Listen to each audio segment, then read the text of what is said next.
आज की इस क्लास में हम लोग विसर्ग संधि में आगे बढ़ रहे हैं। तो विसर्ग संधि में पिछले क्लास में उसके डिफिनीशन के बारे में बातचीत किए थे, डिफिनीशन से आगे चले थे। तो उसके अंतर्गत कुछ टॉपिक था, उस टॉपिक को लेते हुए एक एक फार्मूला को लेते हुए, सूत्र को लेते हुए और डिस्क्राइब करते हुए आगे बढ़े थे। आज की इस क्लास में उसी फार्मूला के सेक्शन में ही हम लोग आगे बढ़ेंगे। तो फार्मूला पहला आज की क्लास का हम लोग बातचीत कर रहे हैं। तो फार्मूला क्या है, वो फार्मूला लिखते हैं, फिर आगे हम लोग बढ़ते हैं। तो आज की क्लास में जो हम लोग को फार्मूला पढ़ना है वो फार्मूला कहता है, यदि क्या चीज बच्चों, यदि विसर्ग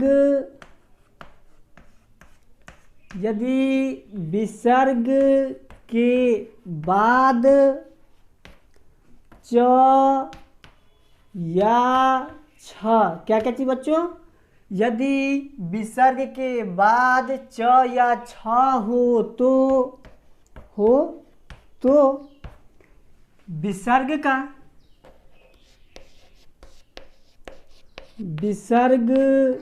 का तलावे स हलंत हो जाता है। क्या हो जाता है बच्चों, तलावे स हलंत हो जाता है। और यदि ट या ठ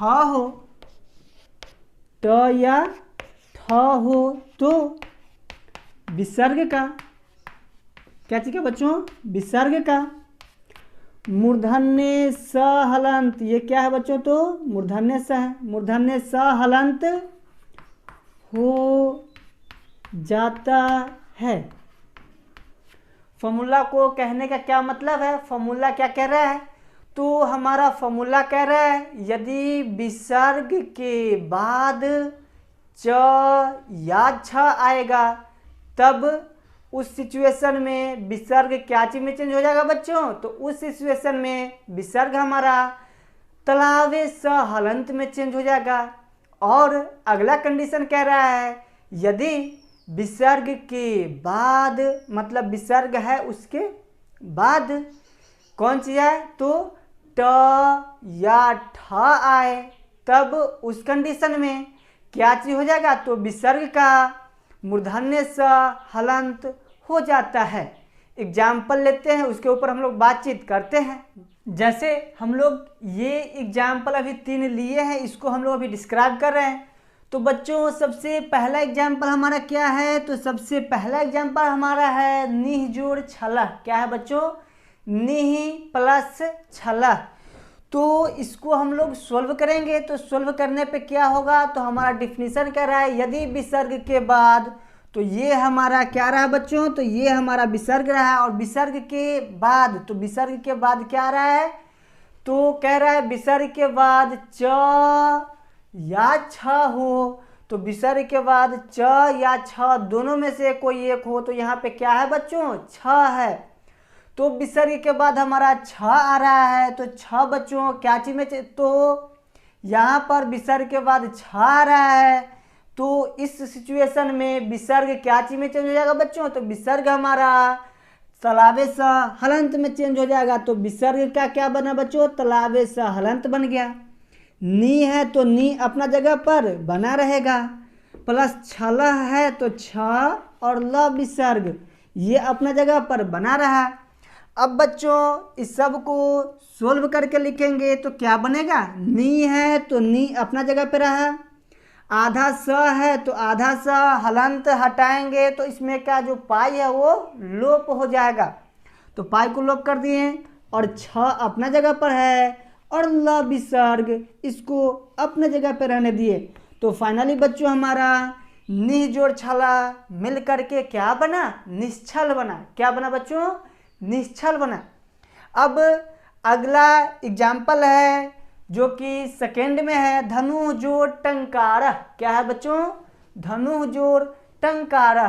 तो इस एग्जाम्पल के ऊपर हम लोग बातचीत कर रहे हैं। तो यहाँ पे हमारा डिफिनीशन कह रहा है, डिफिनीशन क्या कहता है, डिफिनीशन कहता है यदि विसर्ग के बाद ट या ठ हो तो मूर्धन्य स में चेंज हो जाता है क्या चीज, तो विसर्ग चेंज हो जाता है।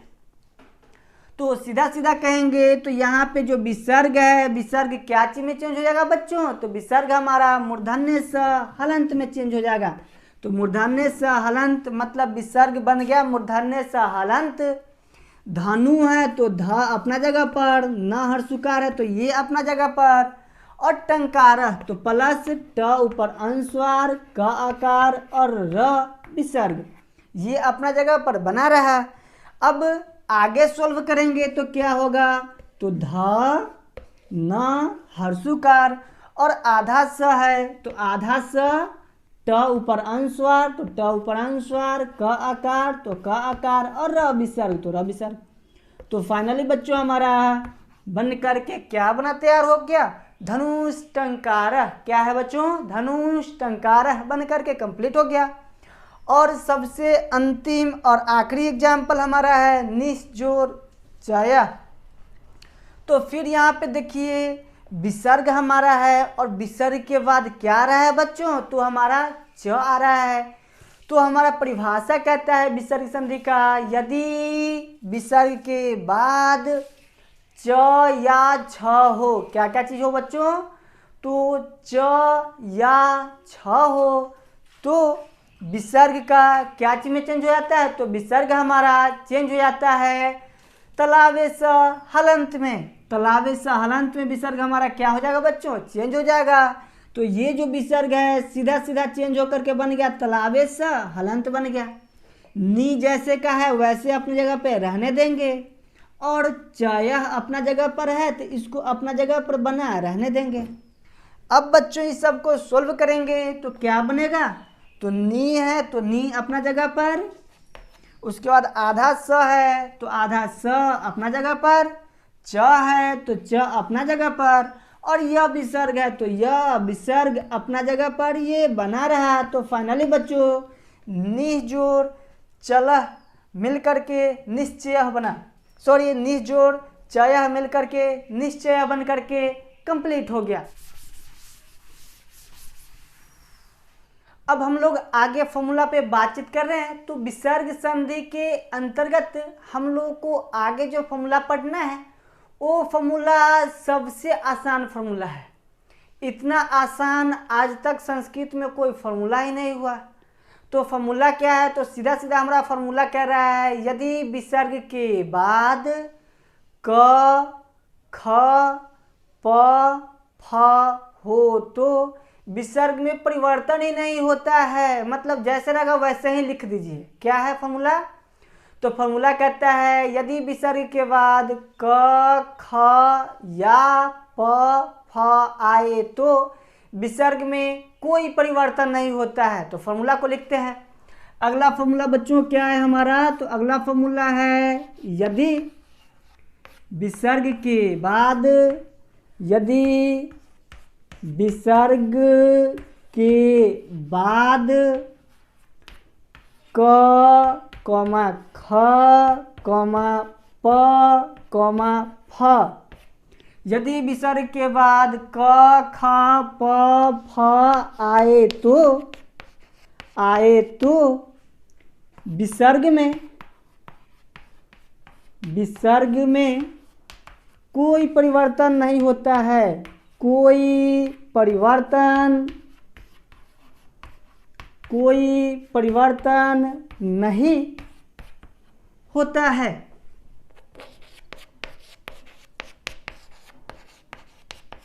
मतलब कहने का अर्थ ये है कि विसर्ग के बाद क या ख या प या फ, इन सभी में से कोई भी हमारा वर्ण आ रहा है तो विसर्ग में कोई परिवर्तन नहीं होगा। मतलब ये कि जैसे जैसे आपको एग्जाम्पल दिया गया है सीधा सीधा उसी को छापते चले जाइए। हमारा इस एग्जाम्पल के अंतर्गत जितना भी डील करना है सारा का सारा एग्जाम्पल डील हमारा हो गया। जैसे प्रातः प्लस काला, क्या है बच्चों, प्रातः प्लस काला। तो यहाँ पर देखिए हमारा विसर्ग के बाद, तो विसर्ग के बाद क्या आ रहा है बच्चों, तो यहाँ पे विसर्ग के बाद हमारा क आ रहा है। तो हमारा डिफिनीशन कह रहा है कि विसर्ग के बाद क, ख, प, फ में से कोई भी आ रहा हो तो विसर्ग में कोई परिवर्तन नहीं होगा। मतलब ये कि जैसे का वैसे ही उतारते चले जाइए। तो फाइनली बच्चों इसको बनाएंगे तो क्या बनेगा, तो प्रातः फिर कालः, इस प्रकार से हम अपना लिख दिए। प्रातः प्लस कालः मिल करके, प्रातः कालः मिल करके क्या हो गया बच्चों, हमारा रेडी हो गया। कुछ और एग्जाम्पल लेते हैं ताकि आपका कंसेप्ट बेहतर रूप से क्लियर हो सके। आगे ये एग्जाम्पल हम लोग को अभी डील करना है। तो एग्जाम्पल में आप ध्यान से देखिए, जो हमारा परिभाषा कह रहा है उस पर सेटिस्फाइड हो रहा है कि नहीं हो रहा है। तो हमारा परिभाषा क्या कहता है, परिभाषा कहता है यदि विसर्ग के बाद क, ख या प, फ है तो यहाँ पर देखिए विसर्ग है और विसर्ग के बाद क्या आ रहा है बच्चों, तो हमारा क आ रहा है। यहाँ पर है तो विसर्ग है और विसर्ग के बाद बच्चों क्या आ रहा है, तो लिखा गया है पूरम। तो पूरम में पहले प आएगा या फिर पहले उ आएगा। तो ध्यान दीजिए कि उ में प का मात्रा ऐड है या प में उ का मात्रा ऐड है। तो मालूम चल रहा है कि प में ही उ का मात्रा ऐड है ना। तो पहले कौन आया बच्चों, प आया या उ आया, तो पहले हमारा प आया। तो विसर्ग के बाद यहाँ पर हमारा प आ रहा है और यहाँ पर विसर्ग के बाद हमारा क आ रहा है। मतलब दोनों का दोनों एग्जाम्पल हमारा इस परिभाषा के अंतर्गत आ रहा है। तो सीधा सीधा बच्चों इसको सोल्व करेंगे तो क्या बनेगा, तो इसमें कोई चेंज नहीं होगा। जैसे जैसे लिखा गया है वैसे ही सजा करके आप लिखते चले जाइए। उ सविसर्ग प्लस उषा प्लस काला है, तो उषा अपना जगह पे रहा, काला है तो काला अपना जगह पे रहेगा। तो फाइनली बच्चों मिल करके हमारा उषा प्लस काला मिल करके उषा काला बन गया। अब अगला टर्म ये है अंतः प्लस पूरम है, तो इसको भी बिल्कुल सेम टू सेम लिखते चले जाना है, क्योंकि इसका परिभाषा ही ऐसा है, नियम ही कुछ ऐसा है कि इसमें कोई चेंज कोई बदलाव नहीं होगा। बताया भी है कि संस्कृत में इससे आसान कोई टॉपिक नहीं है, ठीक ना। तो डायरेक्ट अंतः पूरम बन करके हमारा कंप्लीट हो गया। इस प्रकार से ये एग्जाम्पल हमारा बन करके रेडी हो गया। अब हम आगे की फॉर्मूला के ऊपर बातचीत करते हैं। आगे जो फॉर्मूला हम लोग को पढ़ना है वो फॉर्मूला है विसर्जनीय स। क्या है,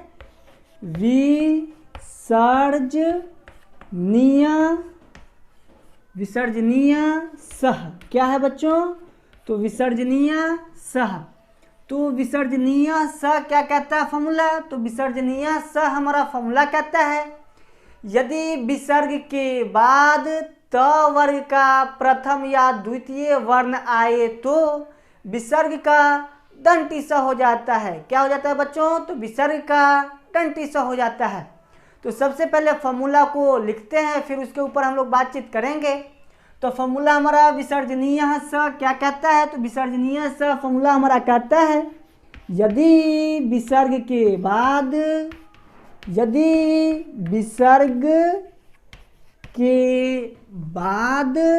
क्या चीज बच्चों, यदि विसर्ग के बाद त वर्ग का प्रथम या द्वितीय, कौन कौन बच्चों, प्रथम या द्वितीय वर्ण आए तो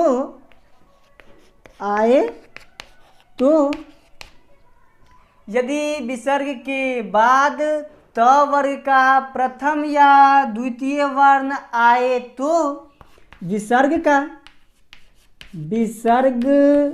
का दंती स हलंत हो जाता है। क्या हो जाता है बच्चों, दंती स हलंत हो जाता है।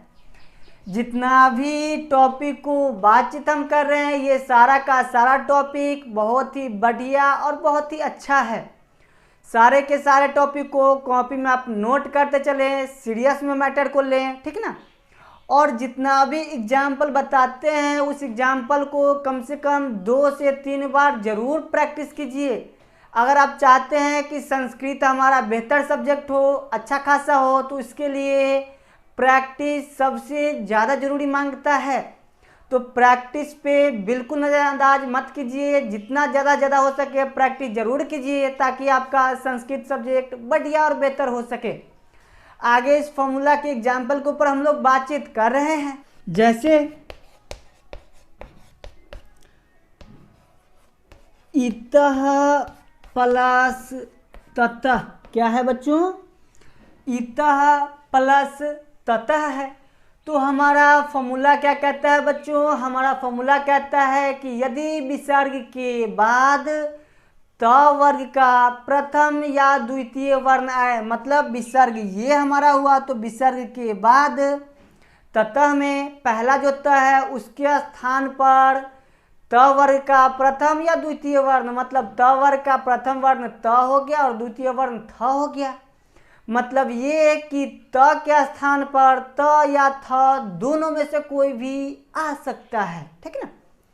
तब विसर्ग का क्या चीज में चेंज हो जाएगा बच्चों? तो कहता है विसर्ग का दंती स हलंत हो जाता है। तो सीधा सीधा यहाँ पे हम बात करें बच्चों तो दंती स विसर्ग जो है वो क्या चीज में चेंज हो जाएगा? तो दंती स हलंत में हमारा चेंज हो गया। क्यों चेंज किए?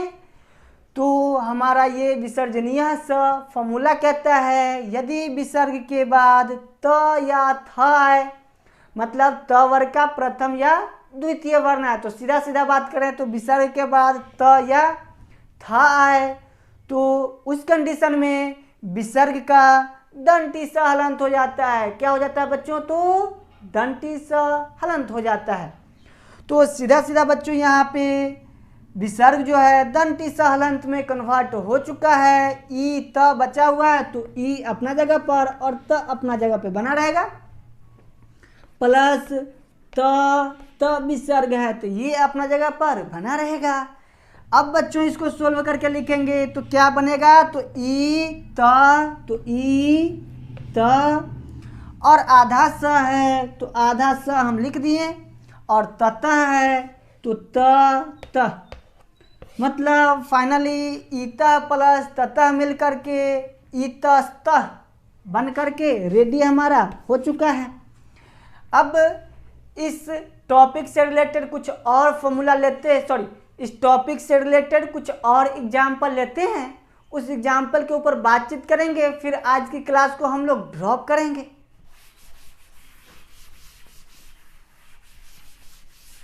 आगे बच्चों हम लोग इस एग्जाम्पल के ऊपर अभी हम लोग बातचीत कर रहे हैं। तो हमारा ये एग्जाम्पल जो है वो क्या कह रहा है? तो यहाँ पे एग्जाम्पल को ध्यान से देखिए। विसर्ग के बाद बच्चों हमारा क्या आ रहा है? तो त आ रहा है।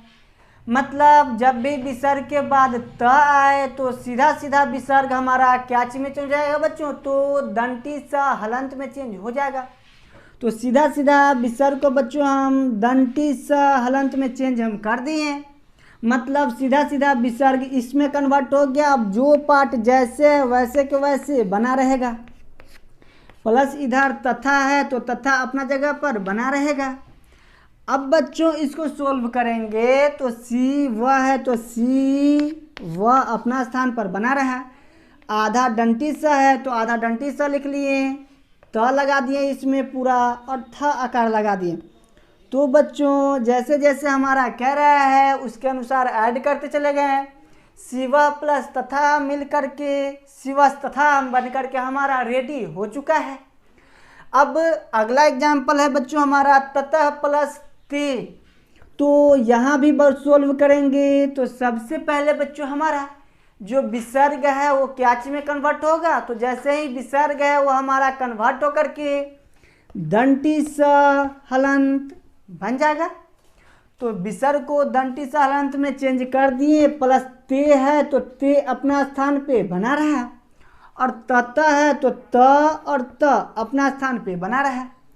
अब सबको बच्चों एक साथ सोल्व करके लिख लेते हैं। त तो त, फिर से त, उसके बाद आधा डंटी सा है तो आधा डंटी सा, और त ऊपर एक ले तो त ऊपर एक ले। मतलब ओवरऑल कहें तो जैसे जैसे हमारा डिफिनीशन कहते जा रहा है उसके अनुसार हम तोड़ते चले गए, सारा का सारा पार्ट हमारा बनते हुए चला गया। अब सबसे अंतिम और लास्ट है, क्या है बच्चों? तो विष्णु प्लस त्राता। तो यहाँ भी देखिए विसर्ग है, विसर्ग के बाद त्र है। क्या है बच्चों? तो यहाँ पर त्र है। त्र को तोड़ते हैं तो त और र दोनों आधा त आधा र मिल करके त्र बनता है। क्या बनता है बच्चों? तो आधा त और आधा र मिल करके त्र बनता है।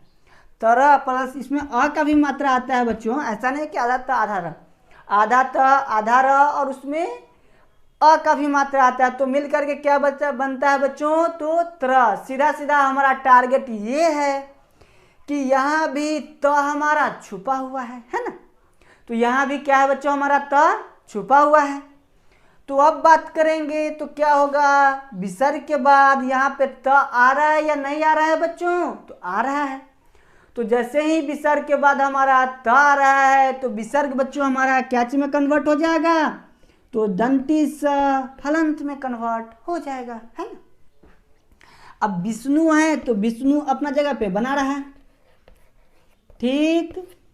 विसर्ग है तो दंती सा हलंत में चेंज हो गया, प्लस त्राता है तो त्राता अपना जगह पे बना रहा। अब आगे सोल्व करेंगे बच्चों तो ये क्या बनेगा? तो विष्णु है तो विष्णु लिख लिए, विष्णु विष्णु लिख लिए, प्लस आधा डंटी सा है तो आधा डंटी सा लगा दिए, प्लस इसमें त्राता है तो त्राता लगा दिए, ठीक ना। इस प्रकार से बच्चों हमारा ये बन करके कंप्लीट हो गया। बच्चों जितना भी पार्ट के बारे में कहानी करते हैं सभी पार्ट बहुत ही एग्जाम के दृष्टि से वीवीआई होता है। और आपको मालूम होना चाहिए इन हेल्प यू एक ऐसा चैनल है जिसके माध्यम से पूर्ण रूप से बोर्ड का ही तैयारी कराया जाता है। अब इन हेल्प यू चैनल के माध्यम से मैथ सब्जेक्ट को भी लेकर के तैयारी कराया जा रहा है। तो अगर आप चाहते हैं कि मैथ सब्जेक्ट आपका बेहतर हो, बढ़िया हो, हर तरह से आपका मैथ पे पकड़ मजबूत बन सके, तो आप इन हेल्प यू चैनल से ज़रूर जुड़ें और मैथ की जो क्लास है उस क्लास को ज़रूर से ज़रूर करें। और साथ ही साथ भविष्य में हमारा प्लान है जितना भी आप लोग का सब्जेक्ट होता है उस सारे के सारे सब्जेक्ट को बिल्कुल free of cost in help you channel से प्रसारित किया जाएगा, आप लोगों को पढ़ाया जाएगा, बताया जाएगा, शिक्षण प्रशिक्षण का काम किया जाएगा। तो कहने का मेरा मतलब है कि इस चैनल से अपने फ़ायदा उठाएं और साथ ही साथ अपने मित्रों को भी शेयर करें, अपने मित्रों को भी ऐड करें, वो भी पढ़ेंगे और फिर फाइनली सब लोग मिल करके आगे बढ़ेंगे, ठीक ना। आज की क्लास को हम लोग इतना ही पे स्थगित करते हैं, मिलते हैं फिर से अगले नए क्लास में।